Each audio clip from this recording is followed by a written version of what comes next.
je vais vous proposer, c'est que je vais demander à chacun d'entre vous de se présenter, de raconter un peu qui il est, qu'est-ce qu'il a fait, un peu son parcours, et ensuite nous dire un peu qu'est-ce qu'il a dit jusqu'ici. Hein, vous savez, c'est comme dans les bons romans, il y a toujours un espèce de flashback. Qu'est-ce qui vous a amené dans cette salle aujourd'hui? Donc c'est intéressant de partir un petit peu de là. Et après, on est là sur un sujet assez intéressant, sur lequel vous interrogez. C'est est-ce que les robots vont changer le monde? Peut-être même ont-ils déjà changé? Voilà, donc c'est sur ces questions-là que l'on va commencer. Je prends place à la jeunesse. Donc on va te passer le micro. Alors, bonjour, moi je m'appelle Grégoire Sanka, je suis fondateur de la société Ivadrone. Ivadrone, qu'est-ce que c'est? On a créé la première plateforme de booking d'intervention par drone à destination des industriels. Pourquoi? Parce que le drone est devenu un moyen très utilisé par tout un tas d'industries. Pour ne citer qu'elles, il y a les énergies renouvelables, il y a le domaine de l'assurance, de la télécommunication, et toutes les industries qui ont des infrastructures réparties sur le territoire français. Le besoin il est devenu assez global aujourd'hui, donc on parle de beaucoup de volume, et le problème c'est qu'en face la filière drone elle s'est composée de par le système français, de par la jeunesse de la filière, essentiellement de petites structures, d'auto-entrepreneurs. Donc ils ne peuvent pas s'inscrire dans une démarche globale dictée par les grands industriels et par les grands acteurs des différents secteurs. Donc nous on a créé une plateforme de booking pour faciliter la commande et le suivi des interventions. Et puis après, maintenant, on devient un petit peu data-driven puisqu'on intègre des outils pour pouvoir contrôler, analyser les KPI opérationnels. Et puis demain, la digitalisation des sites qu'on a inspectés, maintenance préventive, détection d'anomalies et autres. Donc voilà. Et pourquoi je viens ici? Et ben parce que d'une part, moi, ça m'intéresse toujours de parler de sujets, de présenter mon projet, ma société, ou donner mon avis sur des sujets sur lesquels je peux avoir un avis à donner. Et puis voilà, c'est toujours bien de pouvoir rencontrer des personnes qui ont les mêmes sensibilités. Voilà. Merci beaucoup. Je passe le micro à ma gauche maintenant. Oui, bonjour, donc monsieur Manuel. Eh bien, je suis. Je suis un roboticien, c'est-à-dire que je programme des robots. Alors précisément, je suis à l'IUT de Cachan, donc juste à côté, et je suis responsable d'une licence de robotique industrielle. Donc robotique, les étudiants sont en apprentissage dans des grands groupes. Et surtout, j'organise depuis maintenant 5 ans le festival de robotique à Cachan, dans le but de démystifier et de, médiatiser au mieux la robotique, et surtout auprès du grand public, parce que je considère qu'il y a une confiscation du savoir, entre autres sur la robotique. Donc j'essaye de le diffuser au mieux à travers ce festival. Et ça fait déjà une bonne quinzaine d'années que je suis dans ce domaine, parce que je suis président d'une association dont le but est la diffusion de la culture scientifique et technique à travers plein de choses, à travers des spectacles entre autres, des expositions. Voilà, donc c'est un peu une mission qu'on s'est donnée, d'essayer de partager au plus grand nombre. Voilà. Merci beaucoup Bertrand. Sans vouloir poser les choses de manière trop manichéenne, c'est quand même un enjeu. Cet enjeu de la propriété de la connaissance et de la propriété de la capacité à faire.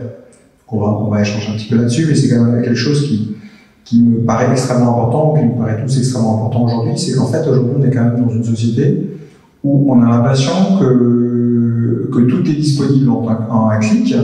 Et la seule chose qu'on nous demande vraiment, c'est de cliquer quelque part. Et qu'en fait, aujourd'hui, on peut se poser une question sur notre capacité à faire, à créer, à imaginer, à inventer. Et le paradoxe, c'est qu'on est une société où on a l'impression qu'on est déterminé à cliquer, et aussi, quelque part, le champ des possibles est circonscrit à des boîtes qui nous sont disposées devant nous. Donc, devant cette affirmation, j'aimerais vous laisser réagir. On va savoir déjà dans ton parcours, qu'est-ce qui fait qu'à un moment, tu t'es dit tout n'existe pas déjà. Il y a des choses qui embarque une dimension d'innovation, qui embarque une dimension d'hardware. Et moi, avec une équipe courte, je pense que je peux changer les choses ou je peux amener quelque chose à ce qui existe déjà.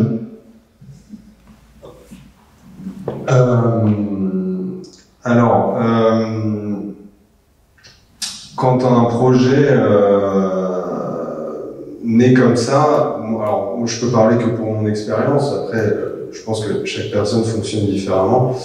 Moi, ça a été assez par instinct que c'est arrivé. C'est arrivé naturellement. Si on me demande pourquoi j'ai créé Ivadrone, les choses sont arrivées assez naturellement. J'ai simplement monté une société de production audiovisuelle parce que j'avais un pote qui me tannait avec ça depuis quelques années. Et avec l'arrivée de la VR et l'arrivée et l'explosion du drone, je me suis dit ok, là on peut y aller parce que avant, créer une boîte de production audiovisuelle à Paris pour créer une boîte de production audiovisuelle, ça sert absolument à rien. Il y en a beaucoup trop à Paris, donc voilà, si on reste dans le standard, ça sert à rien. Et chasse le naturel, il revient au galop. Quand j'ai monté la société, je suis allé chasser sur des grands groupes. Je me suis rendu compte que la VR dans le B2B à l'époque, c'était pas finalement ce qu'on pouvait promettre. Voilà, je pense que c'est toujours le cas. Et donc je suis allé chasser, disons, là où je sentais qu'il y avait quelque chose à faire. Et tout simplement, au début, je sous-traitais des prestations par drone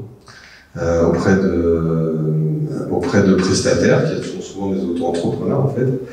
Et je me suis juste rendu compte, à la fois en consultant des télépilotes de drone d'un côté et en consultant des grands industriels, qu'il y avait un réel problème quoi. Quand un industriel il veut faire une prestation à Lille, le lendemain à Marseille et le lendemain voilà, il est obligé de chercher sur internet, faire 3 devis, consulter, etc., etc. Ça devient super chronophage. Quand on a 2000 ou 3000 interventions à faire dans l'année pour un groupe, c'est un peu le bazar. Chaque agence, du coup, il va de son contact.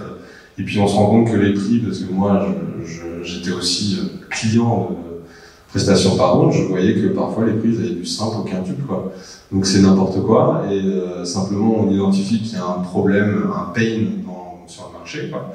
Et qu'il n'est pas structuré. Et là, on se pose la question, on se dit, ok, comment on va structurer? Et après, disons que c'est le background, c'est toute l'expérience qui fait qu'on construit ça. J'ai travaillé dans les nouvelles technologies avant, les réseaux sociaux d'entreprise, donc naturellement je suis allé vers l'idée d'une plateforme pour améliorer, pour faciliter la communication, les échanges, et puis petit à petit on crée les briques comme ça, et puis on arrive à un projet qui répond aux besoins clients. Mais en fait souvent, pour revenir à la question de base, souvent quand on invente quelque chose, une idée, l'erreur que font beaucoup d'entrepreneurs selon moi, c'est d'avoir une idée, de dire allez génial, mais d'être pas allé voir sur le marché pour se poser la question est-ce que ça répond à un réel besoin. Donc il y a plein de startups qui pondent des idées comme ça, mais qui un an après disparaissent parce qu'ils ne se sont pas posé la question à quoi ça répond, est-ce que ça répond à un besoin, est-ce que je crée un besoin en faisant ça.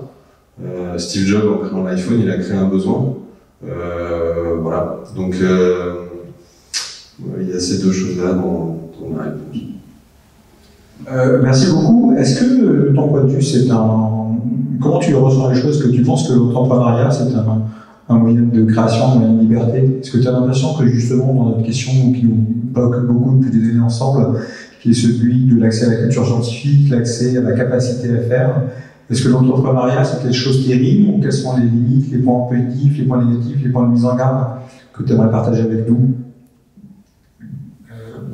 Oui, par rapport à la diffusion de la culture scientifique, il y a un énorme paradoxe. Il y a une chose qui est bizarre, c'est qu'on est entre genres techniques, mais il faut savoir que quand on regarde les chiffres nationaux, on s'aperçoit que l'engouement pour les sciences et techniques est en baisse permanente. C'est-à-dire, ça fait 20 ans que les chiffres sont à la baisse et les prévisions sont encore plus à la baisse. Alors qu'on est baigné, alors que nos enfants sont baignés de technologie, il y a un effet bizarre, on est baigné dedans et pourtant on n'a pas du tout envie de travailler dedans. Les enquêtes c'est pas des opinions, mais les enquêtes faites même en maternelle, surtout les plus sérieuses, c'est en primaire, on s'aperçoit que les enfants ne veulent pas forcément aller travailler dans la technique. Un peu dans l'informatique, parce qu'il y a l'informatique qui reste un petit peu vaillante, mais alors l'automatisation, la robotique, tout ça, c'est quelque chose d'assez assez difficile. Donc voilà, donc on a ce paradoxe. Et on essaye, nous, à notre niveau, au niveau du festival, par exemple, d'essayer de contrebalancer ça. Mais bon, on a l'impression d'être un colibri dans ce monde. Mais bon, on continue, parce qu'on essaye de faire déclencher chez l'enfant ce désir d'aller là-dedans. Donc voilà, donc cette diffusion de la culture scientifique, pour beaucoup d'acteurs, et moi en particulier, ça a été un peu une vocation. Et alors, juste c'est pas pour raconter ma vie, mais j'avais avant une société avec mon frère, dans laquelle j'ai travaillé pendant 20 ans, société de prestations robotiques, dans laquelle je gagnais très bien ma vie. Bon, il se trouve qu'elle a fait faillite, mais j'ai pas décidé de repartir sur une autre société ou d'être embauché quelque part de manière traditionnelle, et j'ai décidé de faire de la diffusion de culture scientifique. Pour donner un chiffre, j'ai perdu 2000 € par mois de salaire. Donc il y a une dizaine d'années à peu près. Donc c'est vraiment quelque chose de volontaire de ma part et qui est un peu militant, voire politique. C'est-à-dire que je considère que le savoir, de manière générale, dans le monde, c'est le pouvoir. Et ça, c'est très important. Et je reproche un petit peu aux personnes qui ont le savoir de faire en sorte de le garder et de ne pas le faire savoir. Et de surtout pas le diffuser, parce que c'est ça qui crée le pouvoir. Donc, à ta question, alors l'entrepreneuriat, par exemple, moi, ça me fait un peu réagir, c'est qu'on a aussi donné, voilà, au niveau des jeunes, on leur a dit, bon voilà, si vous voulez réussir dans la vie, soit vous êtes footballeur professionnel, mais il n'y en a pas beaucoup, soit vous chantez mal à la télévision et vous allez faire une carrière aussi extraordinaire, il n'y en a pas beaucoup, soit vous montez votre boîte. Alors ça a été le grand truc. Mais alors, comme ce qui était dit, quoi faire, comment faire, et souvent, en effet, c'était complètement irréfléchi. Parce que mon autre activité comme diffuseur de la culture scientifique, c'est je suis responsable du Fab Lab de l'IUT de Cachan. Et à ce titre-là, je reçois énormément de gens, des start-upers, comme on dit, qui viennent. Et alors, pour vous donner un chiffre, sur une dizaine à peu près, il y en a 8 qui repartent sans aucun conseil, avec un conseil, le conseil c'est d'arrêter. Ils ne me suivent pas forcément, hein, je ne suis pas là. Mais en général, c'est très drôle parce qu'ils viennent avec une idée et moi je me mets derrière mon ordinateur, derrière un moteur de recherche, comme ça je fais de la pub à personne, et je leur démonte leur projet. C'est quand même incroyable, alors qu'ils y travaillent depuis 6 mois en général. Voilà, donc ça c'est. Donc on alimente cette confusion au niveau des jeunes sur se créer sa société, devenir. Voilà. C'est un peu. Ça me fait penser un petit peu à la fois le foot, à la fois le chant. On va forcer, on va imaginer qu'il faut devenir une star. Alors, je ne suis pas dans start-up, il y a star, mais il y a un peu un côté, je monte ma boîte, donc je vais devenir le Bill Gates des années 2019, où je vais chanter, je vais faire du foot. Alors, c'est-à-dire qu'on a un peu oublié le fait qu'il y a d'autres métiers, peut-être moins glorieux, mais tout aussi intéressant, passionnant. Et moi, je reste un amoureux de la robotique. Je trouve qu'il y a des métiers extraordinaires, on s'amuse beaucoup. Ouais. On va faire le rebond. Il y a plusieurs choses que j'ai notées sur ce que vous avez dit. La première, c'est que sur l'évolution, l'accès à la connaissance, alors déjà, il y a un problème, je pense, de base, c'est d'éducation. Quand on met un gamin de 2 ans avec un téléphone portable, ça devient juste un autiste et un con, donc il sait utiliser la techno, mais il ne sait absolument rien faire d'autre.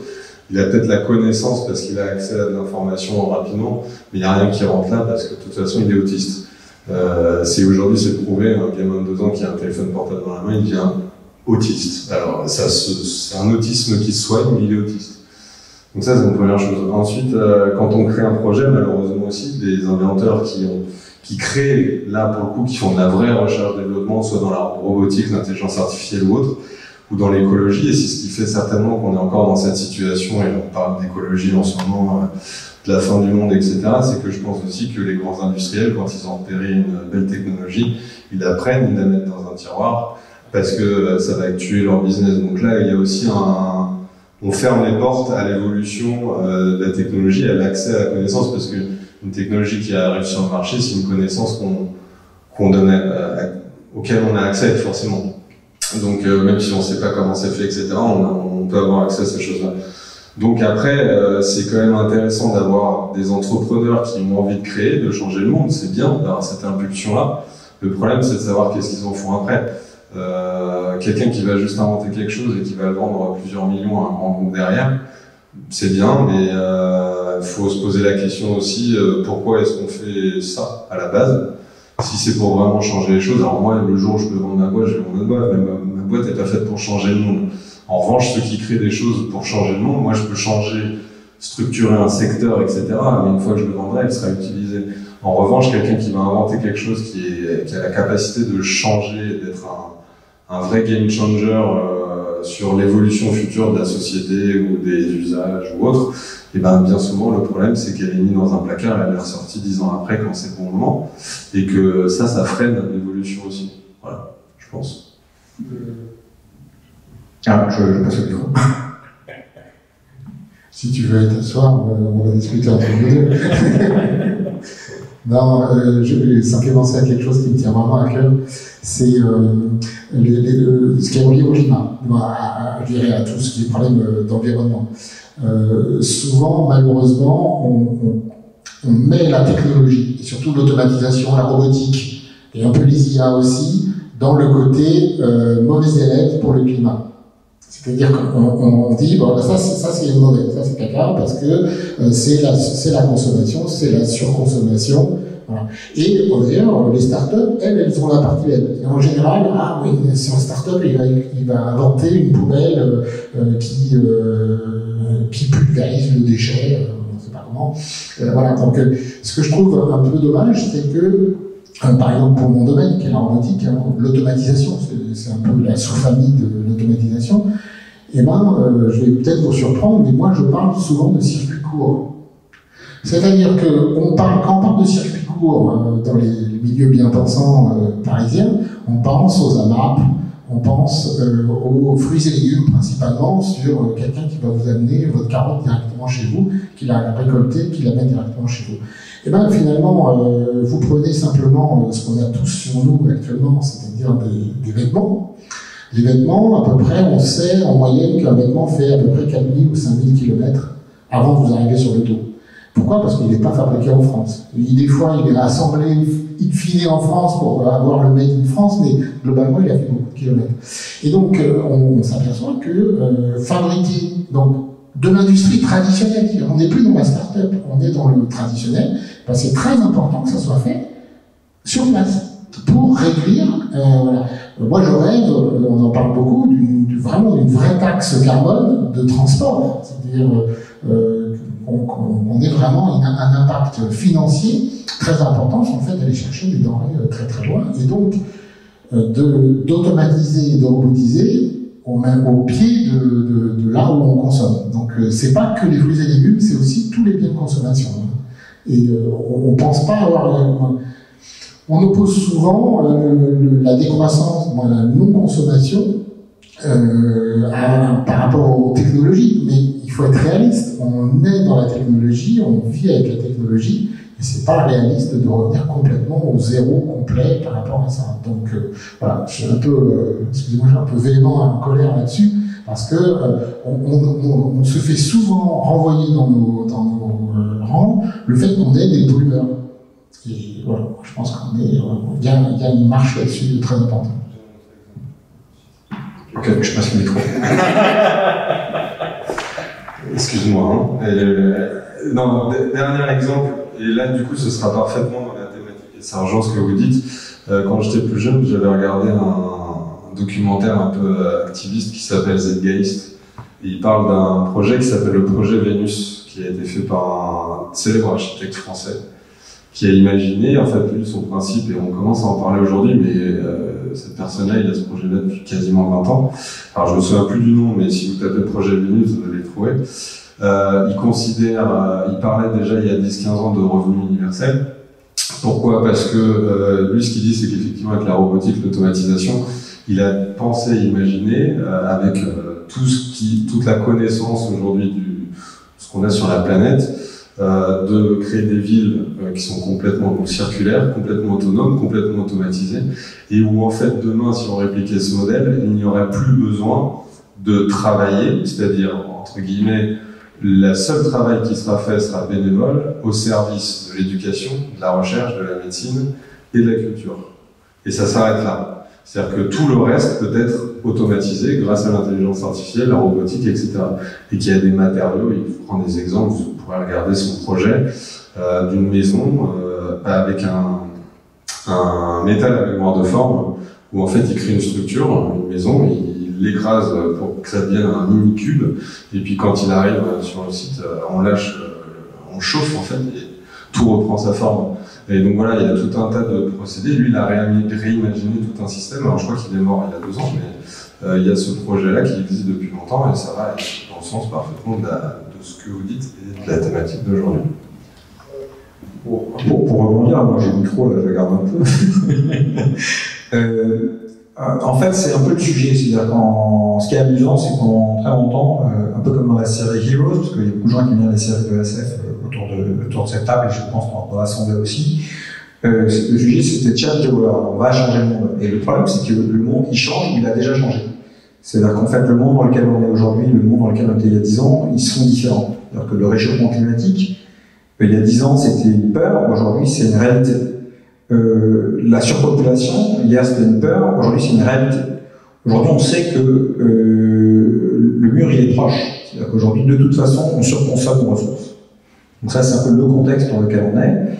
Et en fait aujourd'hui on se faisait la réflexion en off, avant de commencer cette conférence, c'était de se dire il y a eu toute une phase où on est passé de la production manuelle à la production industrielle, voire hyper-industrielle. Moi j'aime beaucoup l'exemple du textile, parce que en sortir de la guerre, vous aviez plus de 200 000 tailleurs, j'ai bien dit 200 000 tailleurs en France, qui fabriquaient des vêtements. Aujourd'hui, il y a peut-être 20-30 000 personnes dans la filière, mais ceux qui vraiment fabriquent des vêtements, il y en a plus des masses. Voilà. Donc, on sent ça. Et quelque part, ce passage du petit au grand, l'exemple qu'on avait en début avant la réunion, c'était celui de l'énergie. C'est-à-dire qu'on a construit des centrales nucléaires pour pouvoir construire de manière massifiée de l'électricité.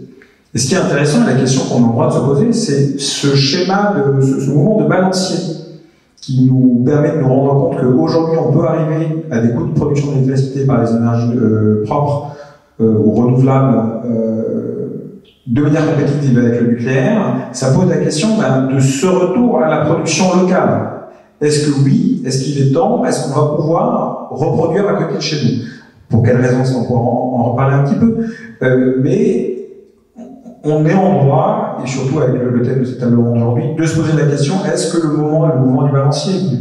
Est-ce que demain, je serais idiot d'acheter un micro ou une caméra, ou une petite caméra ou un drone, et j'aurais pas intérêt à le faire fabriquer sur les plans que j'ai validés juste à côté de chez nous? Donc c'est intéressant parce que cette question de mouvement de pivot, où on sent quelque chose, les questions qu'on se posait maintenant, on l'a sous les yeux. Et au cœur de ça, se pose la question de la connaissance. Est-ce que je vais être capable de, comme tu disais, être que utilisateur et cliquer ou regarder une vidéo, ou est-ce que je vais être capable d'utiliser ma tablette comme une fenêtre vers quelque chose qui est annexe à la connaissance? Voilà, donc c'est un petit peu cette situation paradoxale dans laquelle on est aujourd'hui, et dans lequel, avec ou contre nous, la robotisation, les robots, vont être un élément de réponse. Je te laisse réagir. Oui, je vais reprendre quelque chose qui a été cité, c'est le travail. C'est-à-dire qu'en effet, il y avait 200 tailleurs, donc on se dit, ah là là, il y a 200 tailleurs 200 000, pardon, qui sont au chômage actuellement. Alors ça, c'est un peu mon dada. Je vais faire juste mon petit couplet là-dessus. Il y a aussi un paradoxe là-dessus. Alors, moi, je pense qu'il faut être honnête sur un sujet, c'est que l'automatisation, l'IA, la robotique, va créer du chômage. Ça, c'est quelque chose qu'on n'ose pas dire, parce qu'on se dit, ah, mais il y a des métiers qui se transforment, mais globalement, on va quand même avoir une baisse. En effet, il va y avoir des nouveaux métiers qui vont être créés, comme ça se passe sur Amazon ou autre, mais globalement, on va avoir une baisse. Mais ça, c'est pas nouveau. Des baisses, on en a depuis 2 siècles. Il faut quand même pas oublier que les mineurs sous Zola, ils travaillaient 75 heures, ils travaillaient pas 35 heures. Je crois qu'ils vivaient toute l'année dans le noir, parce qu'ils démarraient le matin, ils ressortaient le soir, et je crois qu'ils faisaient nuit. Voilà. Donc, on a déjà accepté. Un paysan, eh ben, il travaille 75 heures. Même malheureusement, les paysans de maintenant travaillent aussi 75 heures. Je crois qu'on a un spécialiste dans la salle. Mais ce que je veux dire, c'est que entre le monde paysan, il y a un siècle et demi, où il y avait plus de 90% des agriculteurs, c'était un métier extrêmement dur, où les gens travaillaient énormément. Et pourquoi ils ont voulu venir en ville? Parce qu'ils travaillaient moins. Donc, moi, ce que je pense là-dessus, par rapport à l'automatisation, à la robotisation, et même dans les campagnes, c'est que il faut encore continuer à travailler moins. Et alors vous allez dire, mais oui, mais les gens qui perdent leur travail, comment ils font pour vivre et tout? Je dirais que là, c'est plus un problème de robotisation, d'automatisation.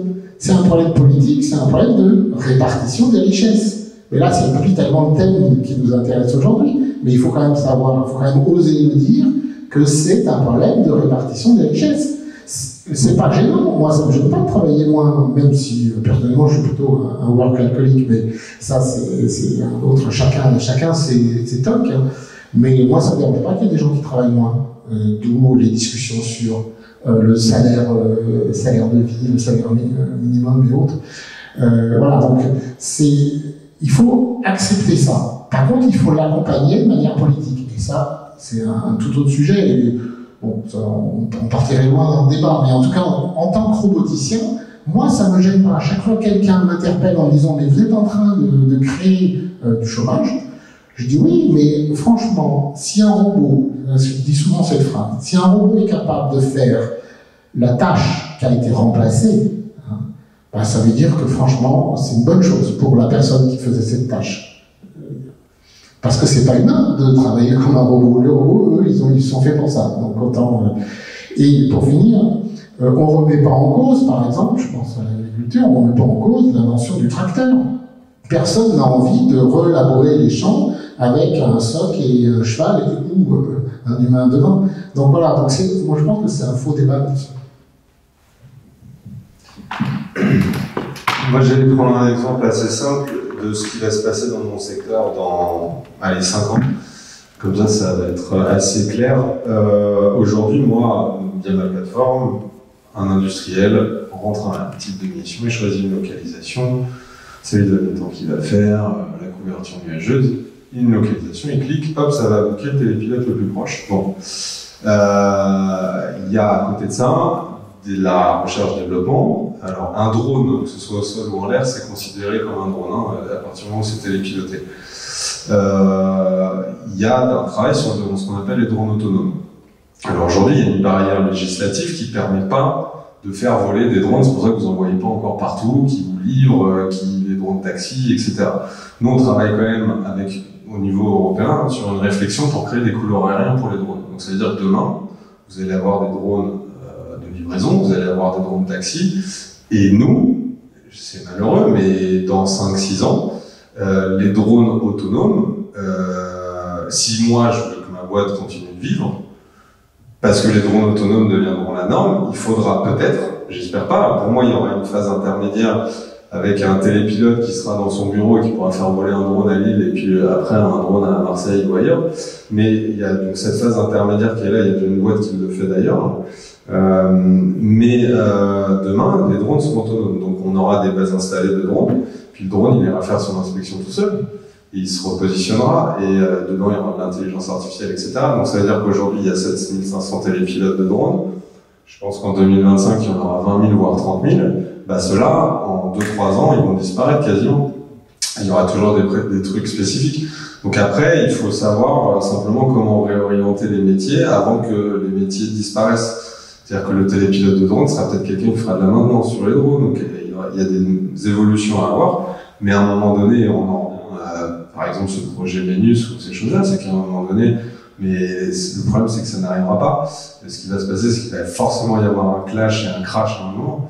C'est que quand on va arriver à la limite entre le robot et l'humain, ça va cracher, comme la première révolution industrielle, comme la révolution tout court, et va y avoir une sorte d'énorme clash parce que politiquement ils n'arriveront pas à suivre. Ça s'est répété dans l'histoire, c'est que des patterns qui se répètent, hein, donc à un moment donné, ça va juste se répéter. On va arriver à un niveau de robotisation trop important qui finalement, au final, est pour le bien de la planète, hein, et pour le bien de l'humain qui pourra se concentrer sur d'autres choses, sur s'épanouir soi-même, faire de l'art, faire de la culture, transmettre ses connaissances, éduquer, faire de la recherche, être médecin, etc. Encore, la médecine va être robotisée aussi, donc, mais par contre, il faudra transmettre la connaissance. Donc à un moment donné, il va y avoir un point de non-retour, et puis ça risque de se casser quand même un peu la gueule, et puis après on aura un nouveau modèle. Mais le modèle, à mon avis, il changera pas comme ça c'est évident. Il faudra qu'il y ait un crash à un moment pour que le modèle change. Voilà. Alors, j'aime bien ce passage un petit peu alarmiste et un petit peu apocalyptique. Moi, j'aime bien les thèmes un peu costauds, quoi, il se passe des trucs. Ça me fait rebondir en fait sur une question qui est un peu transverse, c'est celle de la captation de la valeur. Comment est produite la valeur, comment est captée la valeur. Et ce qui est très intéressant dans les années 2018, 2019, 2020 que l'on est en train de vivre aujourd'hui, c'est qu'on a une logique de concentration de la captation de la valeur. Je revois un petit peu la question de qui a la connaissance et comment sont mis en place les dispositifs. Aujourd'hui, vous avez un certain nombre d'acteurs, les GAFA ou les GAFA et ENCO, si on pense aux sociétés, aux nouveaux unicornes chinois ou qui sont en train d'émerger en Asie. Mécaniquement, Amazon est un très bel exemple, vont manger une partie importante de la valeur. Voilà. Donc ça veut dire qu'effectivement, en termes de répartition, ça va poser des questions structurelles. Donc la question qu'on est en train de se poser aussi, c'est de se dire aujourd'hui, est-ce qu'il y aura quand même suffisamment de valeur pour que les gens puissent, à grande échelle, on est de plus en plus nombreux, vivre bien? Et deuxièmement, ça pose une deuxième question, ça fait rebondir sur la présence de nos amis spécialistes de l'agriculture dans la salle, c'est est-ce qu'on va être aussi capable de garder le niveau à minima de nourriture, d'accès aux biens de consommation de base, pour que chacun trouve sa place dans ce nouveau monde qui s'ouvre en fait. Et la question c'est est-ce que le fait d'aller vers une démocratisation de la production industrielle, de l'automatisation, est-ce que c'est un garde-fou? Est-ce que demain, je dis que comme j'aurai des drones qui vont pouvoir, ou des robots comme il y en a aujourd'hui qui sont capables de cueillir une framboise, est-ce que ça va me permettre, à moi, à mon organisation, à ma ville, à mon pays, de garantir une forme d'autonomie sur la production de nourriture, sur la sauvegarde d'un certain nombre de ressources, ou pas? J'aurais tendance à dire que c'est difficile à répondre à cette question. Moi, la seule chose que je peux dire, c'est qu'il ne faut pas se tromper d'ennemi. C'est-à-dire que moi, je n'aurais pas la prétention de philosopher sur comment on fait la répartition des richesses et autres. J'aurais plutôt tendance à dire c'est pas la peine de taper sur la robotisation et l'automatisation. Bon, en clair, c'est pas parce qu'on va pas automatiser ou on va pas robotiser qu'on va solutionner le problème. Parce que qu'est-ce qui se passe? C'est très simple. Si une société locale en France fait pas le pas de l'automatisation et de la robotisation, il va y avoir un financier dans la société qui va dire bon il n'y a qu'une solution, c'est de délocaliser. Parce que les coûts de production sont bien trop importants. Donc finalement on a tout perdu là. On a augmenter le trajet du produit, parce que le produit va nous revenir, forcément, parce qu'on va le consommer, et on va faire travailler des gens qui ne sont pas en local, qui ont bien sûr des coûts de main-d'œuvre bien moindres en face. Donc, c'est pas une solution de faire de l'anti-technique. Il y a Héraclès, qui est ça n'a pas d'hier, qui a dit une phrase que l'on a toujours dit, le jour où comment ça s'appelle, dans les métiers à tisser, la navette du métier à tisser, un jour, si la navette du métier à tisser pouvait se balader toute seule, et ben on pourrait se consacrer aux arts et à la culture. Voilà, donc, et ça date de 500 ans, hein, c'est pas d'hier. Juste une petite anecdote sur les navettes comme ça. Il faut savoir que les métiers à tisser, quand ils ont été un peu automatisés, alors attention, avec des rouleaux de papier perforés et autres, et ben, il y a eu énormément de sabotage de ce matériel par les ouvriers de l'époque qui considéraient que c'était une catastrophe pour eux. Voilà. Donc c'est voilà, comme je disais pour Tracteur, on ne remet pas en cause ce mode-là. Je pense qu'il ne faut pas opposer. Alors bien sûr, on cite toujours, je dis toujours oui, mais c'est incroyable de ne plus avoir contact avec la caissière dans les supermarchés. Oui, moi je suis plutôt partisan, d'ailleurs en tant que roboticien, je suis plutôt partisan du contact humain. C'est-à-dire, moi, il n'y a rien qui m'énerve de plus que les robots téléphoniques, de ne pas avoir quelqu'un au bout du fil, des choses comme ça. Mais c'est plus un problème technique, c'est plus un problème de société. Qu'est-ce qu'on a envie, quel rapport humain on veut entre les gens et autres. Mais ça, c'est un autre sujet. Mais en tout cas, voilà, moi, je suis pour la non-diabolisation de cette matière. Je rebondis, hein, je pense que c'est intéressant comme point, parce qu'en fait, aujourd'hui, paradoxalement, il y a encore eu un article aujourd'hui sur la question de l'industrialisation du bio. Donc, est-ce qu'aujourd'hui, sur la question du bio, et en fait, le seul moyen de pouvoir industrialiser le bio, c'est de pouvoir augmenter la quantité de travail. C'est-à-dire que on peut tout à fait retirer des mauvaises herbes par des produits chimiques, mais c'est peut-être aussi des robots qui le font si ce n'est plus à des humains de le faire. En fait, ce qui est assez paradoxal, c'est que si on veut être optimiste, mais après la question c'est la question de mise en œuvre de cet optimisme, justement, probablement que la robotisation peut permettre, dans un certain nombre de cas, de changer les équations sur lesquelles on est, les grands équilibres. Je pense que le domaine agricole et la production de nourriture est un sujet particulièrement illustratif de cette possibilité. Alors là, comme on a un expert dans la salle, je vais quand même lui passer le micro. Ça, il me dira s'il est d'accord avec ce que je viens de dire ou pas. Après, je le reprendrai. Je n'avais pas prévu d'être là déjà et d'intervenir. Je voulais juste, par rapport à la robotique et à l'agriculture, juste préciser deux choses. La robotique, elle peut automatiser les tâches manuelles. C'est ce qui se fait de plus en plus, hein, les robots pour désherber, pour cueillir. Ça, on peut imaginer que ça va se développer sans trop de difficultés.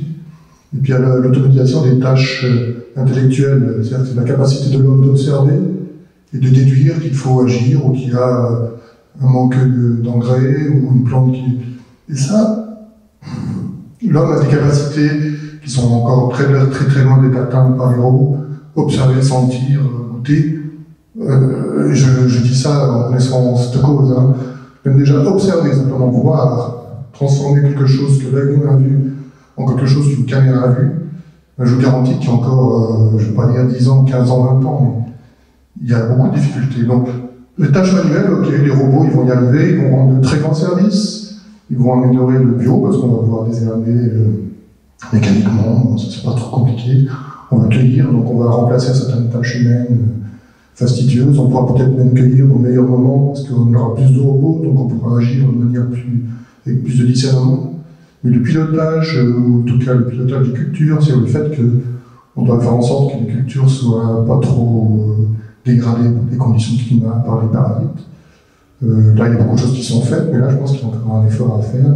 Et l'homme va garder sa place encore, à mon avis, très longtemps. C'est pour ça que j'ai créé une start-up pour jouer sur ce jeu-là.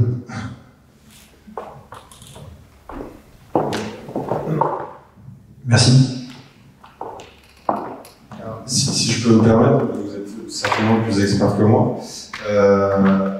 L'observation aujourd'hui de la végétation pour l'optimisation justement des traitements sur les terres, aujourd'hui se fait, et notamment au moyen d'un drone, avec des capteurs spécifiques qui vous disent à tel endroit il faut mettre plus d'engrais, celui-là c'est bon, il y en a assez, etc., etc. Donc on est déjà quand même dans cette phase où de l'intelligence artificielle intégrée à des capteurs peuvent parfaitement identifier quel végétaux a besoin de quoi, à quel moment, en quelle quantité. Donc il y a déjà un travail dessus, et c'est déjà le cas. Il y a une société que nous on fait pas ça, mais une société qui s'appelle Erinov qui fait ça, et qui en fait aujourd'hui sur tout le territoire français et de façon assez massive. Après, pour revenir juste sur le sujet de l'agriculture de demain et ce qu'on peut par exemple nourrir les personnes, etc., il y a plein de sujets qui sont à creuser. Il y a la permaculture qui permet d'avoir des rendements assez hallucinants. Bon, c'est sur des petites parcelles, etc., mais d'avoir des rendements, de remettre de la biodiversité. Et donc, il y a quand même des solutions qui existent. Maintenant, industrialiser le bio, je pense qu'on peut le faire, mais il faut juste arrêter de faire l'autruche et de laisser des lobbies ou des grosses sociétés simplement, comme on disait, hein, il y a des technos qui existent pour ça. Hein. Il y a des engrais naturels qui existent, il y a tout un tas de techniques qui existent parfaitement, il y a même des gens qui font pousser des plantes en leur diffusant de la musique et on se rend compte que ça marche bien. Enfin voilà, il y a tout un tas de choses qui existent. Et le problème qu'il y a, c'est qu'on a toujours des sociétés comme Bayer Monsanto qui mettent du glyphosate et qui ont obtenu 3 ans de délai pour simplement modifier la molécule et vous ressortir du glyphosate 2.0 qui sera sorti des radars. Donc, bon, voilà, et c'est ça qui est un peu alarmant au final. C'est que, en fait, il faut arrêter d'essayer de chercher des solutions. Toutes les solutions sont là. Les scientifiques ont déjà pensé à tout. Il y a déjà tout quasiment qui est là pour pouvoir opérer ce changement, la robotique de demain, l'intelligence artificielle, l'écologie, etc. Mais que c'est pas pour faire le complotiste, hein, mais il y a forcément des forces en place qui nous empêchent d'évoluer à la vitesse à laquelle on devrait évoluer, selon moi. En fait, ce qui est intéressant, et je peux reprendre de l'énergie, c'est qu'on voit qu'aujourd'hui Total a fini par se mettre à du solaire et investir plus dans le solaire que dans le pétrole. Et il n'y a pas longtemps, j'étais avec un proche qui gère un très très gros fonds dans les ressources fossiles. Et ben il a fermé son fonds. Ben, il avait 3 milliards à investir et en fait, ils se sont rendus compte que les rendements n'étaient plus très top. Et donc, il a rendu le frigo actionnaire. Je ne dis pas que c'est une bonne nouvelle, mais je trouve ça assez intéressant. Parce que je pense que parfois, on arrive à des situations de paradoxe qui font que les conditions du marché elles-mêmes font que quelque chose qui était a priori absurde devient intéressant. Et je reprends l'exemple du bio, pas pour dire que le bio c'est bien, le raisonner c'est peut-être mieux, mais ce qui est intéressant c'est de voir que à un moment il y a des éléments de cliquet qui font que les choses changent. Notre exemple toujours dans le domaine agricole, décidément, c'est la question du juste prix pour le lait pour les agriculteurs. Il y a des acteurs qui se sont mis sur ce marché qui étaient dire bon, on va vendre le lait un peu plus cher, quelques centimes, mais on va l'afficher. Et ça a changé les choses. Et en fait, je reviens, je fais une grande boucle pour retourner sur notre sujet, parce qu'en fait, pour moi, c'est exactement la même chose, à une autre échelle, que rester devant sa tablette et cliquer. On se dit, ah non, mais en fait, si dans mon jardin, j'ai envie de faire de la permaculture, je suis capable de la faire, et je peux avoir un super jardin, ou voire même avoir une espèce d'autonomie financière, parce que je m'en donne les moyens. Mais parce qu'en fait, c'est comme tu le dis, la techno, elle est sur l'étagère, on n'a qu'à s'en servir. Juste une petite anecdote. J'ai un ami qui fait un grand potager et il diffuse France Culture toute la nuit pour éviter que les animaux viennent dans son jardin et ça marche très bien. Alors pourquoi France Culture? Parce que ça parle beaucoup, parce que les animaux aiment bien la musique, mais par contre la parole, il fuit. Donc voilà, France Culture, je vous conseille. Rien à voir avec la culture, c'est de la culture. Non, ce que je voulais un peu rajouter, qui est aussi important, c'est qu'on parle du fait qu'il y ait des tâches répétitives qui soient faites par l'automatisation et la robotique. Vous parliez tout à l'heure du fait qu'il y ait certaines tâches, et heureusement, c'est bien, intelligentes que l'homme va faire à travers donc, la décision de quoi faire sur ses champs et autres. Et donc, moi, il y a quand même une chose qui me travaille, c'est qu'il faut augmenter le niveau de connaissance des gens. Parce que le problème, c'est que il va y avoir après une cassure entre deux populations. La population qui va avoir du travail lié au développement, à la recherche et développement et différentes tâches, et d'autres qui n'ont pas la connaissance et qui vont se retrouver quand même un petit peu sur le carreau. Il faut quand même aussi avoir l'honnêteté de dire ça. Donc, on a vraiment un vrai problème d'augmenter finalement la connaissance de manière mondiale, en tout cas sur un pays, ça c'est sûr, pour que tout le monde puisse apporter sa pierre à l'édifice. Je ne parle pas forcément de travail, simplement d'avoir des choses à faire intéressantes.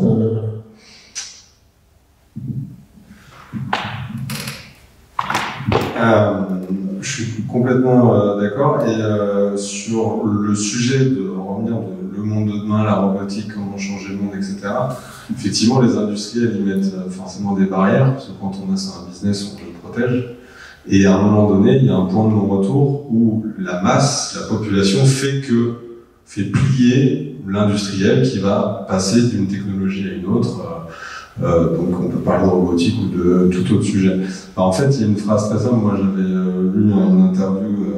écouté une interview d'une personne qui disait « Si vous voulez changer le monde, arrêtez de bouffer de la merde ».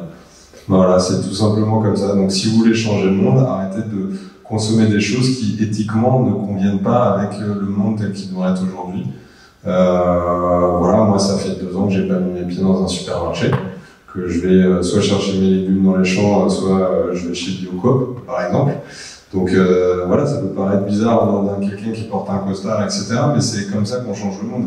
Après, il faut arriver à un volume critique. Et justement, on peut se servir de la technologie pour ça. Et ça commence par les tablettes. Pour en revenir sur le fameux clic. Moi, j'ai une application que j'ai en tête depuis des années, mais que je n'ai pas sortie. Je ne vais pas vous la raconter dans le détail, mais je la sors pas parce que c'est pas le bon moment, selon moi. C'est qu'en fait, si vous arrivez à proposer, il y a plein d'applications qui proposent des paniers repas, des trucs comme ça, c'est bien, mais c'est pas ça qui va changer le monde. Alors oui, c'est un circuit court, etc. Mais en fait, aujourd'hui, on sait la biométrie de l'homme, combien de calories on brûle, etc. On sait quelle est la valeur nutritionnelle de tous les aliments. Et à partir de là, on peut proposer une application tout simplement qui va optimiser des paniers repas, faire matcher des produits entre eux pour optimiser un panier moyen. Par exemple, la botte de persil que vous allez gâcher parce que vous allez l'utiliser dans un seul repas, vous allez le faire matcher dans 2-3 recettes sur votre panier de la semaine. On prend en compte votre biométrie par rapport à votre corpulence, votre activité. En plus, maintenant, votre téléphone, il sait combien de pas vous avez fait, etc. Et puis à partir de là, on fait du machine learning, donc c'est de l'intelligence artificielle, on va optimiser au jour le jour vos futurs paniers repas, et puis quand vous arrivez avec un volume critique de personnes qui utilisent votre application, vous allez voir la grande distribution et vous dites « Ça vous intéresse de savoir qu'est-ce que vont manger 1 million de personnes ?» Parce que visiblement, ils veulent plus manger vos merdes. Voilà. Et c'est comme ça qu'on change les choses. Voilà, mais après, simplement, la société n'est pas prête. Et le changement, il se fait, les industriels le feront pas. Ils le feront, mais à leur vitesse, quand ça les arrange. Donc le changement, il se fait par la population. Et il se fait en utilisant justement la technologie, en n'étant pas simplement un mouton qui suit ce que propose l'algorithme Facebook en termes de contenu, quoi. Parce que c'est comme ça qu'on contrôle une population, c'est comme ça qu'on leur diffuse ce qu'on a envie de leur diffuser. Donc il faut réussir à réouvrir l'esprit des gens, et ça se fait effectivement. Alors il y en a qui l'ont naturellement parce qu'ils sont de nature à vouloir creuser, tiens ça, pourquoi, comment c'est fait, pourquoi ça marche comme ça, etc. Tiens, c'est marrant. Il y en a qui veulent utiliser des applis pour faire du running et ils veulent savoir des stats sur eux, combien ils ont couru, combien ils ont perdu. Moi j'utilise une appli de sommeil qui me dit combien j'ai dormi, combien de temps j'ai ronflé, quand la lune est pleine ou pas pleine, quelles sont, suivant les journées de stress, si je dors mieux, etc. Donc c'est des statistiques. Et à partir quand on rentre dans ce genre de schéma, on s'intéresse à comment sont faites les choses, et on s'intéresse à l'implication de chaque chose. Quand on utilise une application, on peut le faire dans la nourriture, on peut le faire pour le sommeil, pour le sport, pour tout, et c'est comme ça qu'on change.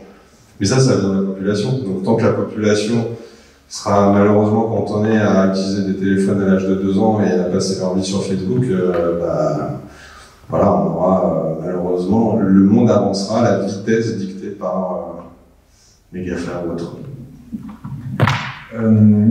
Donc, on a parlé d'éducation, de nécessité de la culture scientifique, on a parlé population effet de seuil, c'est-à-dire qu'à un moment, c'est comme il dit, c'est-à-dire que quand suffisamment de personnes ont conscience qu'il se passe quelque chose, les choses peuvent changer. Après, pour utiliser un mot savant et pas parler que français, je parlais un peu de Weltaufklärung, de décryptage du monde. C'est-à-dire que ce qui est assez extrêmement intéressant aujourd'hui avec l'arrivée de la robotique, de l'automatisation, mais aussi de la collecte de la data et de l'interprétation de la data, c'est qu'on commence à comprendre. Et la question, on parlait aussi avant de démarrer cette table ronde, décidément, c'est la question de l'open data. Quelle information pour qui et comment elle va être utilisée. Ça, je pense que c'est quand même, si on veut revenir au thème de la conférence d'aujourd'hui, qui est est-ce que les robots vont-ils changer le monde? Je pense que ça, c'est quand même un élément de transformation qui est extrêmement important, parce que, et on l'a vu dans le projet Startup dont on parlait tout à l'heure, qui et avec qui on va faire changer les choses? Est-ce que ça va être au niveau des GAFA, effectivement, qui vont avoir de la métadonnée en méta-quantité, ou est-ce qu'au contraire, aujourd'hui, une application qui est lancée dans le domaine agricole se rend compte que ces utilisateurs, ils sont en Afrique, ils sont en Europe de l'Est, ils sont un peu partout dans le monde, mais pas forcément là où on les attend. Qu'est-ce que ça donne comme indication? Je t'ai vu que tu regardais dans la direction. J'ai une phrase à dire, la question c'est de savoir est-ce que les robots vont changer le monde, c'est oui. Je pense que on en est sûr. La question est de savoir en bien ou en mal, c'est tout. Et ça, c'est entre les mains de qui va y avoir. Est-ce que la population, à un moment donné, va reprendre le lead sur ce truc, ou est-ce qu'elle va laisser faire? Et ce qui risque de se passer, et si elle laisse faire, on se rend compte aujourd'hui que tout ce qu'avait écrit Victor Hugo à une époque, des personnes qui ont fait des films de science-fiction aujourd'hui, tout quasiment ce qu'on voit se réalise et devient possible.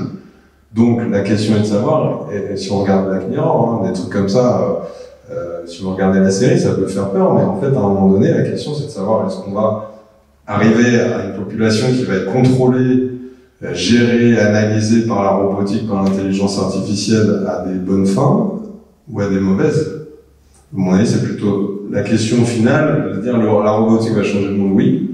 Et maintenant, la question de savoir, c'est en bien ou en mal. Donc, et ça va se jouer en fonction de qui va prendre la main. Et je pense qu'à un moment donné, il faut aussi créer des technos en amont pour pouvoir récupérer l'accès à ces datas, pour voir, parce qu'aujourd'hui, on sait tout, surtout, vous vous connectez avec Facebook, avec n'importe quelle application. Quand toutes les applications ont du machine learning derrière, de l'intelligence artificielle, ils vont pouvoir tout savoir sur vous. Et la question, c'est de savoir en amont, peut-être, on va parler de microchip sous la peau, des choses comme ça, c'est réel. En Suède, maintenant, ils font des soirées pour ça, pour fêter les puces qui se mettent RFID dans le bras. Donc, la question, c'est juste de savoir, est-ce que vous allez... Et ça, c'est pas forcément mauvais en soi. Ça dépend... La puce que vous allez mettre dans le bras, qu'on va vous mettre dans le bras un jour à la naissance, ce sera votre carte d'identité, c'est de savoir c'est quoi cette techno. Est-ce que c'est une techno qui est ouverte, qui donnera accès, vous allez vous connecter, payer à vos applis, à des services ou autres? Est-ce que vous aurez le choix de donner les informations que vous voulez donner et que vous allez les filtrer? Est-ce que vous avez, par exemple, c'est qu'un exemple, mais est-ce que, voilà, quel est le niveau de contrôle que la population aura là-dessus? Est-ce que vous aurez le contrôle ou est-ce que c'est les industriels qui auront le contrôle? Ou où est placé le curseur? Et c'est ça qui donnera le tempo, et ça rejoint un petit peu ce qu'on a dit juste avant. Oui, la question de est-ce que la robotique va changer le monde? Oui, ça on est tous d'accord là-dessus. En bien ou en mal, alors ça c'est compliqué parce que le bien ou le mal, ça c'est déjà une notion qui appartient, qui est plus philosophique qu'autre chose. Mais bon, moi je pense qu'il faut pas trop se poser la question dans ce sens-là. Je pense qu'il faut, c'est quelque chose qui est inévitable. Voilà. C'est une marche en avant. L'homme a toujours créé des choses nouvelles. Bon là il y a une accélération qui est un peu compliquée à gérer, mais je pense que pour donner une note positive, je pense que il faut en effet la gérer. Ça c'est sûr. Il y a juste une petite variation par rapport à ce qu'on disait tout à l'heure. Moi, je suis moins sur la prise de conscience. Une prise de conscience individuelle qui est indispensable, mais moi, des fois, elle me fait penser un peu à la culpabilisation. C'est-à-dire que quand même, c'est bien l'action personnelle, ça c'est très important, mais il ne faut pas oublier le politique. C'est-à-dire que on est dans un groupe, on est régi, on élit des gens. Et je trouve que c'est facile de dire ah bon ben c'est vous qui faites pas bien le tri, c'est vous qui laissez vos appareils en veille allumés toute la nuit. Donc il y a une sorte de culpabilisation, c'est vous qui polluez le périphérique.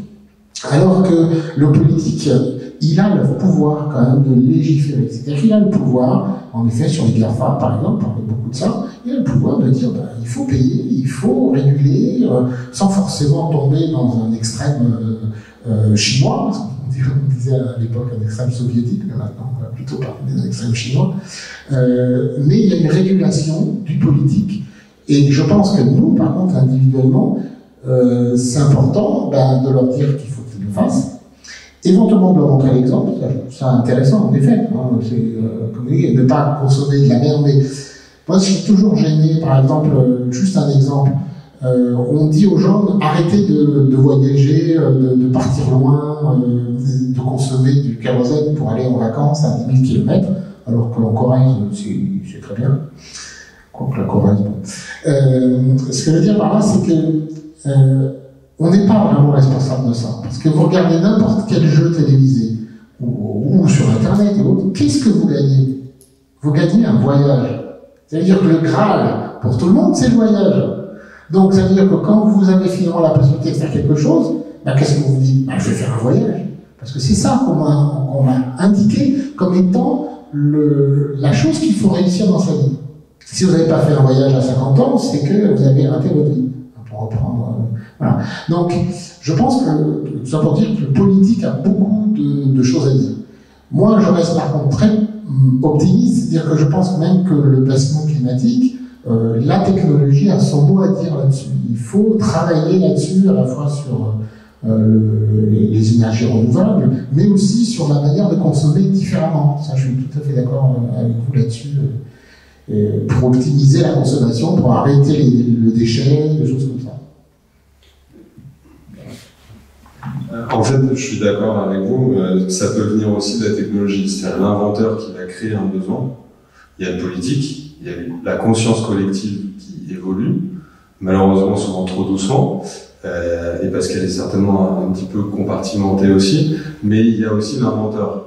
Je reviens sur ça, mais ça à la base, si ça n'avait pas été inventé, personne n'en aurait besoin en fait. On sera encore au téléphone, on aura un téléphone qui ferait juste téléphone.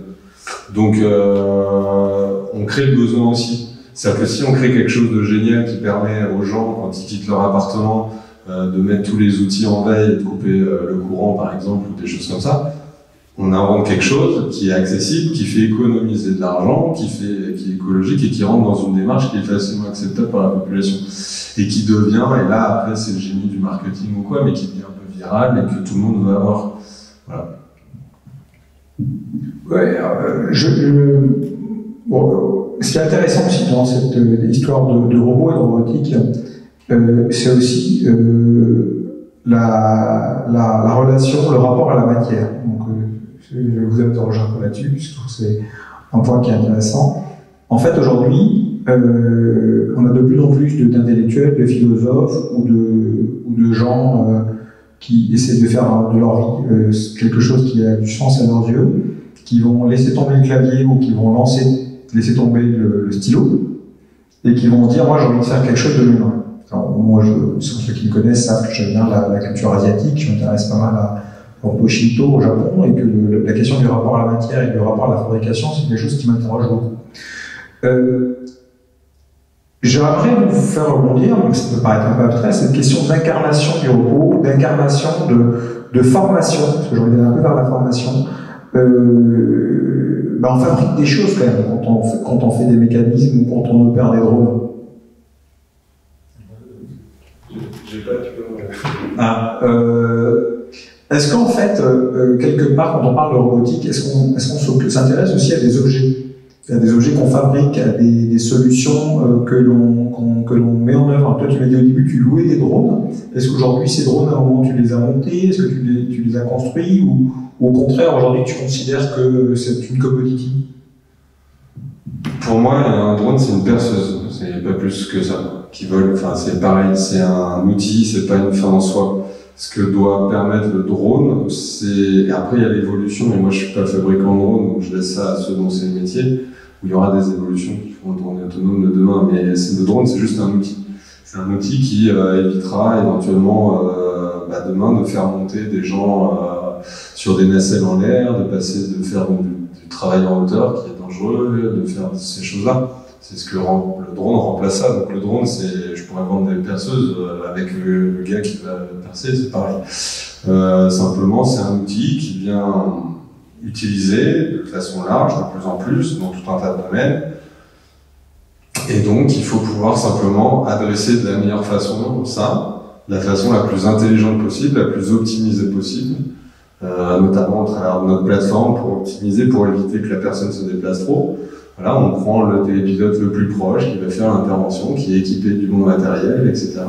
Donc il y a aussi une grosse phase dans la robotique ou dans l'intelligence artificielle, enfin le monde de demain, où on va aussi optimiser. Il y a beaucoup de gâchis. Et en fait, toutes ces applications-là aussi, je dirais que c'est une première couche, quoi. Mais ça permet déjà d'optimiser l'existant. On n'invente pas la roue, on est en train d'améliorer ce qui existe déjà, quoi. Voilà. Je sais pas si ça répond à la question, j'étais peut-être hors sujet. Non, ça répond à la question. C'est vrai que c'est des outils.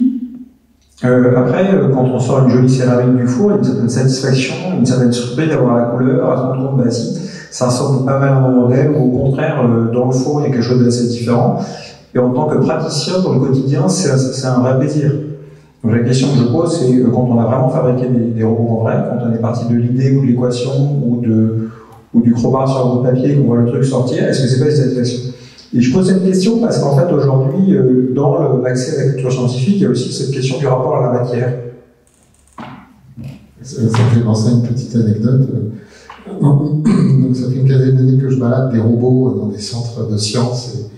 Et une fois, on est allé à Montréal, au centre des sciences de Montréal. Donc, on a mis les robots dans un conteneur. Et j'ai vu la météo. Et il allait faire moins 20 ou moins 25 degrés sur le trajet. Parce que les conteneurs sont en hauteur, hein, donc, parce que la mer n'est pas à moins 25. Et j'avais qu'une envie, c'est de monter dans le conteneur avec les robots pour leur tenir chaud et pour être sûr qu'ils aillent bien, parce que j'étais très angoissé que... Donc voilà, donc c'était juste cette anecdote, c'est que la matière, comme tu dis, c'est qu'une perceuse, et en même temps, c'est bizarre, parce qu'on arrive à transmettre, à projeter sur cette matière quelque chose d'humain. Voilà, une sorte d'affection. Bon, alors bien sûr, quand on réfléchit 2 secondes, ça redevient une perceuse, on est bien d'accord. Mais voilà, c'est juste pour dire une petite anecdote qui est réelle. Et bon, finalement, je ne suis pas monté dans le conteneur, je vous rassure, moins 25. Mais à l'arrivée, j'ai ouvert le conteneur avec voilà, frénésie et essayer de voir si tout s'était bien passé pendant le transport. Moi, je me rappelle l'année dernière au Festival de robotique, on avait eu le plaisir de se faire servir des peintes de cidre par un robot. Moi, je suis assez sensible au cidre et aux peintes, le robot aussi. Et on avait eu le plaisir d'avoir aussi un orchestre de robots musiciens. Et j'avais trouvé ça très sympa, parce qu'en fait, c'était très inattendu de voir des vrais robots commencer à taper sur une batterie. Et je trouve qu'il y a une dimension assez onirique dans les choses, et que, et puis il y a une interrogation, en fait, une question sur qu'est-ce que c'est que l'altérité, qu'est-ce que c'est qu'un objet, en fait, et qu'est-ce qu'on projette sur un objet. Juste pour vous dire, je fais un peu de la pub, donc pour dimanche prochain, dimanche 9, il y a un énorme robot industriel qui va apporter un machinoir, si vous voyez ce que c'est la discipline de cirque. Et donc, il va y avoir un artiste qui va donc évoluer au bout de ce machinoir. Donc, c'est dimanche. Voilà, un rapport entre la matière et la complicité entre l'homme et la machine. Voilà, habituellement, le main, il est planté dans le sol, il est fixe. Mais là, c'est un robot qui va le bouger dans tous les sens. Je vous invite à aller voir cette partie du festival. Merci beaucoup. On est bientôt à la fin de cette table ronde. Moi, évidemment, vous avez compris, je suis bavard. Il y a un dernier sujet que j'avais envie d'aborder. C'est il y a quelques années, j'avais vu émerger une start-up qui s'appelle Magic Maker, qui s'est mis à fabriquer des petits robots et à apprendre le code des enfants. Je voulais vous faire réagir là-dessus. Mais d'abord, je fais une transmission fidèle du micro, donc je le passe à ma droite. Tu veux savoir ce que je pense de ça ou non? Ouais, le rapport à la matière. Ah oui, par rapport à la question, ok. Pour moi, ça c'est assez personnel, hein, chaque personne. Forcément, hein, quand on a une belle voiture de collection, on s'y attache, pourtant c'est qu'un objet. Quand on utilise un outil tous les jours et qu'il a une certaine valeur, on s'y attache. Et quand on le casse, ça nous embête de le casser. Donc il y a forcément un lien avec la matière. Après, voir un concert de robots, par exemple, c'est surprenant sur le moment. En revanche, si ça devient la norme, je trouverais ça assez triste. Parce que dans l'art et la culture, il n'y a que l'être humain qui est capable de transmettre avec force de l'émotion comme ça. Et donc, mais bon, encore une fois, c'est hyper personnel. Je pense que chacun peut y voir midi à sa porte et peut sentir les choses différemment. Moi, à titre personnel, un robot n'a rien à faire dans tout ce qui touche à la culture ou ce qui touche à... Enfin, pour la présentation, la prouesse technique et la performance, c'est hyper intéressant parce que ça montre jusqu'où on peut aller. En revanche, que ça ne devienne pas quelque chose... je pense que c'est peut-être déjà le cas en Corée ou dans des pays comme ça, mais que ça ne devienne pas quelque chose d'entertainment pour l'être humain, parce que ça, enfin moi en tout cas, à titre personnel, ça me ferait un peu peur. Oui, ce que tu dis, le sous-jacent, c'est la question de la concurrence. Est-ce que le robot est en concurrence avec l'humain ou est-ce qu'il reste en complémentarité? Moi, à titre personnel, ce que j'ai trouvé intéressant dans cette question d'enseigner la fabrication d'objets aux enfants, pour moi, c'est quelque chose qui me touche beaucoup, parce que je pense que c'est profondément humain. Pour moi, un être humain, c'est quelque chose, et la grande différence qu'on a avec un animal, c'est la capacité à utiliser les outils. C'est la grosse distinction, parce que je pense, j'en suis persuadé, que mon chat a beaucoup autant d'émotions que moi, peut-être un peu plus ou un peu moins, mais on est à peu près sur le même punir. Par contre, moi je peux fabriquer des trucs, ou je peux considérer que c'est intéressant de fabriquer des trucs, qui vont m'être utiles directement, ou qui vont, comme quand je plante un arbre, ou je plante un fruitier ou une plante qui va en plus changer des choses, changer le monde.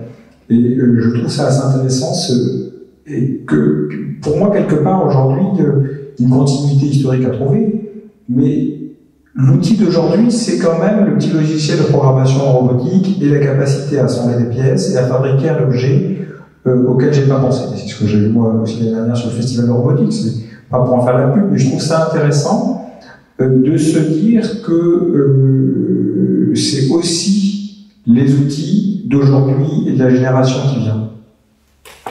Après, je me perds. Oui, alors, pendant le festival, on fait des ateliers. Alors moi, je suis un petit peu gêné par rapport à cette question. C'est que je suis pas convaincu de l'efficacité.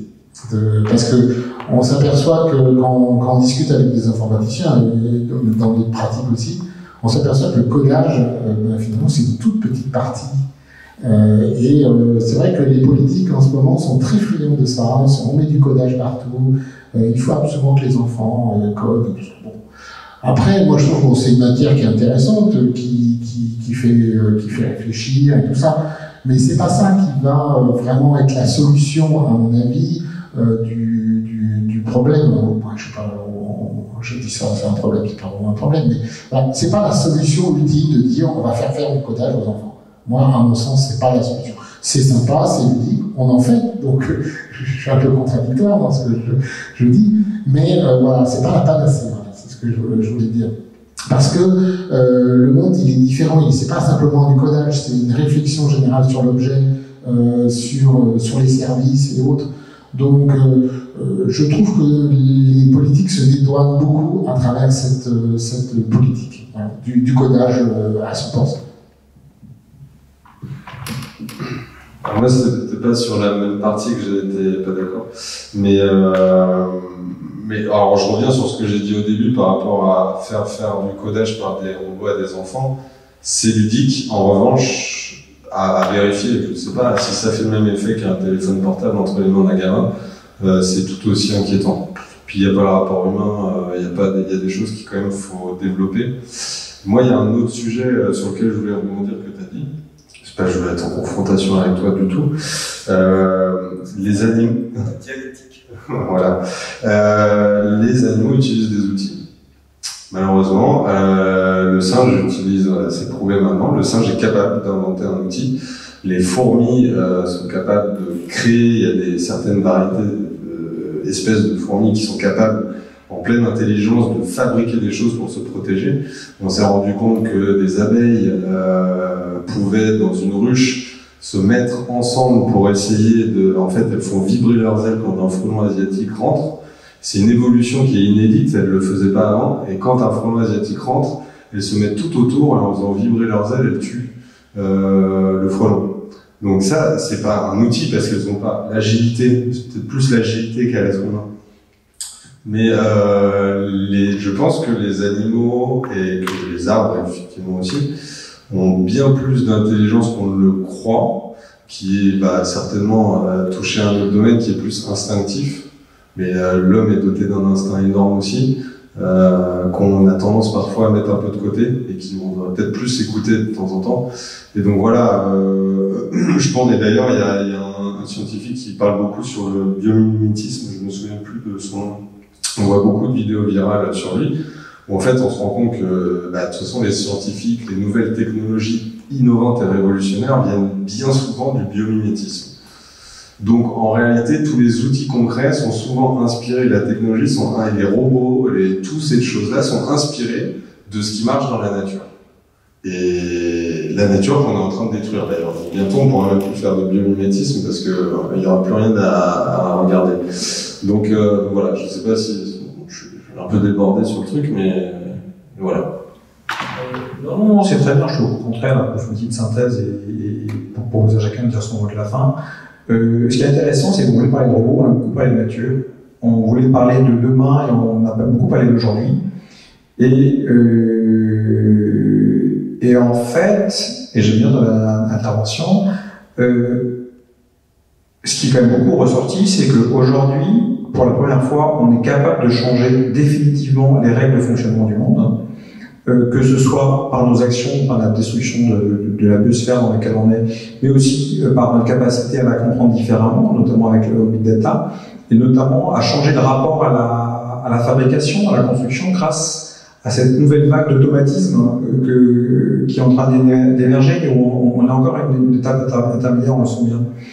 Et ensuite, je trouvais qu'effectivement, en finir sur cette question d'une communauté d'espèces sur Terre, où en fait, on sort de cette vision un peu judéo-chrétienne du monde, où il y a nous qui avons été élus, et le reste de la planète qui est à notre service, à une relation entre nous et les autres qui est beaucoup plus diffuse, qui est beaucoup plus par étapes, où il y a les émotions, mais aussi le rapport à l'outil, le rapport à l'existence, la volonté de continuer d'être là.